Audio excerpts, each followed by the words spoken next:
Selamat datang di segmen analisa. Hari ini sudah kita ketahui ada kuasa hukum dari Peradi yang merupakan kuasa hukum dari 6 terpidana kasus Vina dan juga Eki yang secara resmi sudah mengajukan proses untuk peninjauan kembali. Tetapi ada satu narapidana yang bernama Sudirman masih belum tahu apakah dia akan mengajukan peninjauan kembali atau tidak. Bahkan keluarga dari Sudirman ini kelihatan banget ya, bapaknya kelihatan kayak tatapannya kosong banget teman-teman. Beliau ini mikir ya sama putranya, ini anakku ini gimana ya, ini ada yang mau menyelamatkan loh, tapi kok kesannya malah sulit sekali ditemui.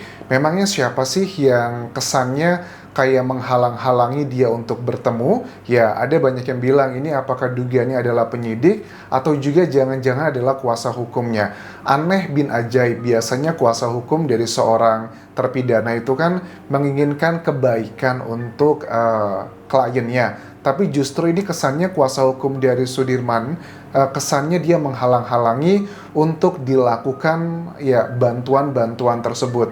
Kalau memang kuasa hukum dari Sudirman ini tujuan utamanya adalah untuk ngebantu Sudirman mendapatkan hukuman yang ringan atau bahkan bisa dibebaskan kalau dia nggak bersalah, kenapa nggak dia bekerja sama dengan kuasa hukum terpidana lainnya? Ini yang sedang kita nantikan. Mudah-mudahan Sudirman masih dalam kondisi baik-baik saja, karena nggak menutup kemungkinan ada sebagian masyarakat yang bertanya apakah Sudirman kondisinya sedang tidak baik-baik saja, makanya keluarganya terkesan kesulitan sekali bertemu dengan dirinya.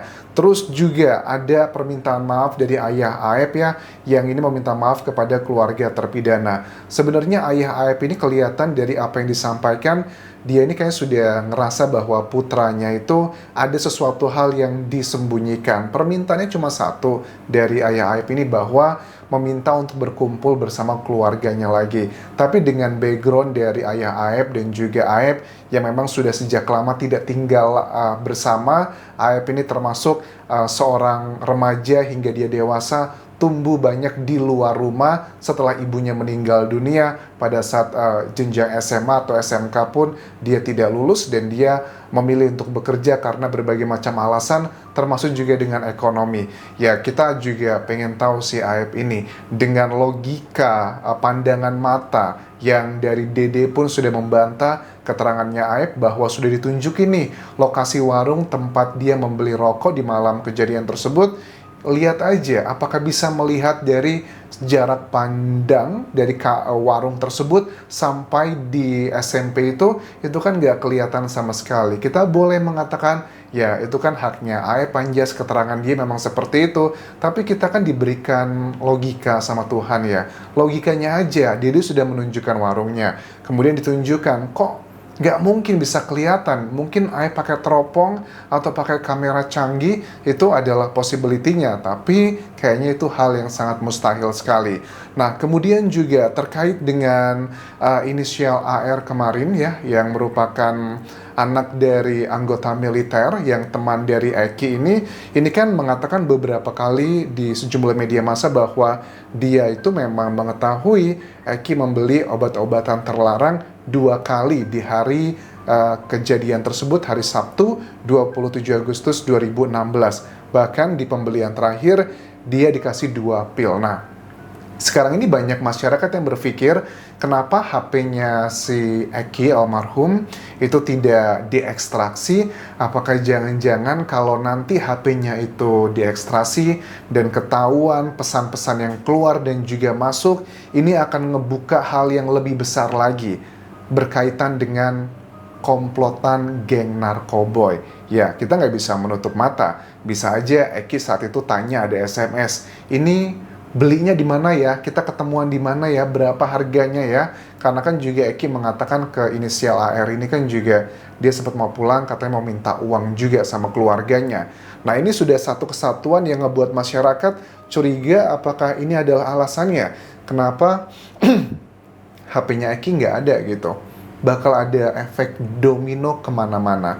Terus ada satu keterangan dari kuasa hukum Saka Tatal, Edwin Partogi, yang memberikan klarifikasi ataupun juga respon terkait dengan dugaan bahwa Ibtu Rudiana selentingan kabar katanya dirinya sudah dinonaktifkan sebagai Kapolsek.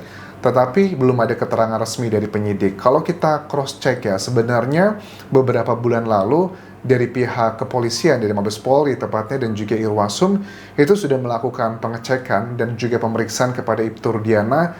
Yang kita tangkap adalah tidak ada pelanggaran kode etik, tetapi kan sudah terlalu banyak kejanggalan ya di sini. Makanya Edwin Partogi bilang begini, ayo dong kepada Polri gitu, jangan sampai hanya gara-gara mempertahankan duri dalam daging ini ngerusak nama baik kepolisian loh, karena kejanggalan itu sudah nyata banget, apalagi pada saat ya Edwin Partogi adalah sosok yang mengeluarkan, menurut aku ini alat bukti yang kuat banget pada saat SMS-nya Vina yang sudah diekstrasi itu ditunjukkan. Bahkan Partogi juga, Edwin Partogi ini menunjukkan dari mana dia mendapatkan data-data tersebut yang ternyata sudah dilampirkan oleh tim penyidik pada tahun 2016.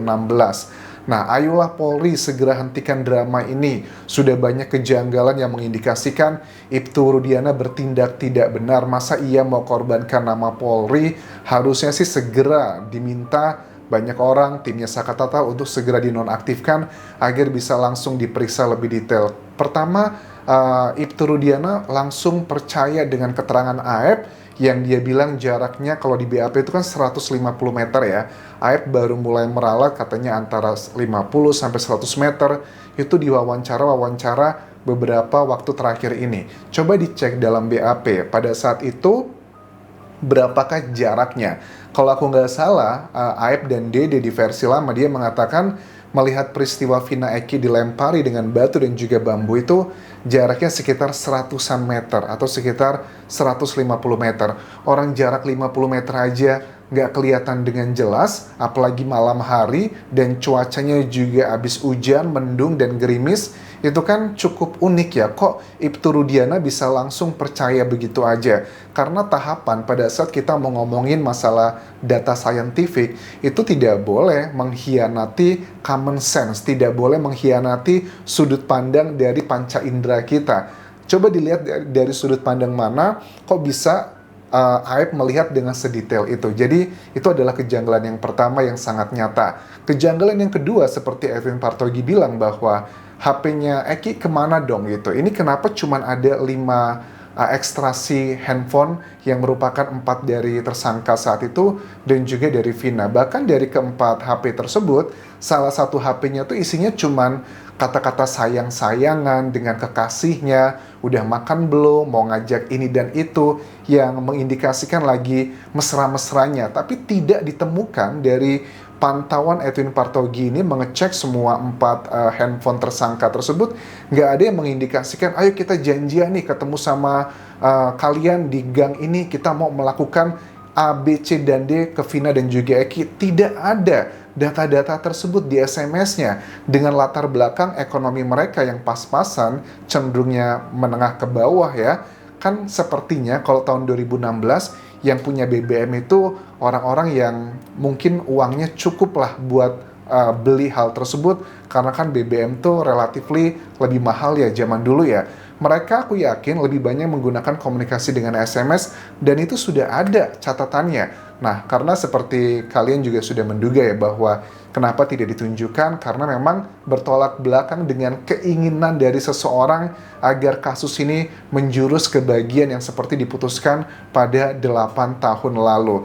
Nah, pada saat Edwin Partogi mengatakan terkait dengan data dari Vina ini, kenapa dia baru berhasil memikirkan, mengeluarkan buah pikirannya sekarang, karena selama ini dia sudah ngebaca berkali-kali tapi nggak ngerti apa yang dibacanya itu SMS-nya dari Vina, tidak paham. Pada saat dia melihat tayangan wawancara Widi dan juga Mega, baru dia ngerti dan juga paham menyambungkan, oh benar nih berarti Widi kan ngakunya sama Mega memang malam hari itu Vina sudah janjian mau tidur di rumahnya dia dan jam 10 malam itu harus sudah sampai di sana. Nah, kemudian dicek lagi, kayaknya saya pernah mendengar deh ada nama Widi itu di mana ya? Nah, Edwin Partogi langsung melihat, wah ini adalah SMS terakhir yang dikirimkan dari HP-nya Vina tepat pukul 22:14 waktu Indonesia Barat atau jam 10:14 malam, itu adalah momen terakhir kali HP Vina keluar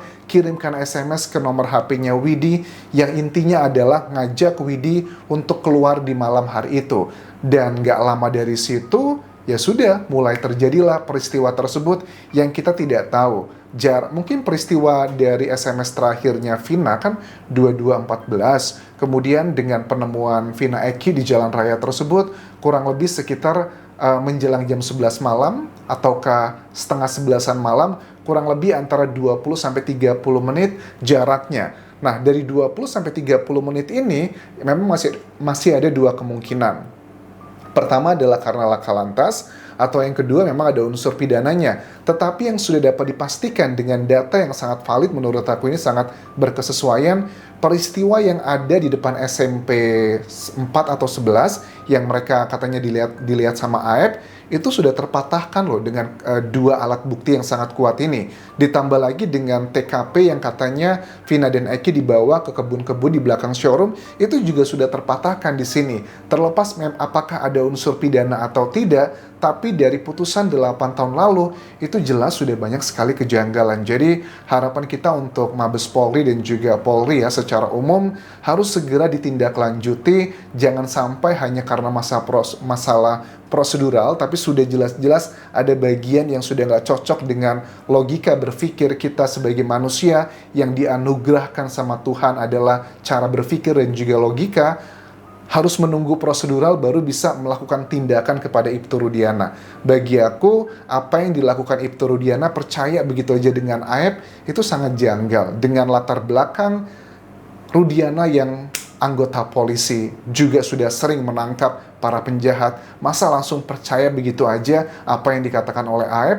Ada keterangan juga dari Bu Titin yang bilang bahwa jangan-jangan peristiwa Aep yang katanya itu menelpon Rudiana atau bahkan ketemu itu nggak ada, semuanya hanyalah rangkaian saja seperti klaim dari Liga Akbar yang juga mencabut laporannya di BAP di tahun 2016 yang saat itu kan dia dikatakan bahwa saya bersama Vina dan Eki sampai jam 9-an malam, kami terpisah karena mereka dikejar-kejar sama motor gerombolan tersebut. Ternyata itu semua tidak benar. So, ini sudah bagian yang terlalu sulit untuk dicari alasan lagi. Mudah-mudahan kita akan segera melihat kabar ke depannya apakah Ibtu Rudiana akan segera dinonaktifkan, karena kalau belum dinonaktifkan takutnya kesannya kepada masyarakat bahwa sudah banyak kejanggalan, tapi kok Polri kok kayaknya takut banget sama Ibtu Rudiana. Apakah takutnya karena memang dia benar, atau karena ada efek domino yang bakal terjadi kalau semua ini kebongkar? Terima kasih sudah menonton, sampai ketemu lagi di video berikutnya. Tinggalkan like dan juga komen, subscribe channel YouTube ini, follow Instagram, Facebook page, dan juga akun TikTokku di Anjas Asmara. Sampai jumpa.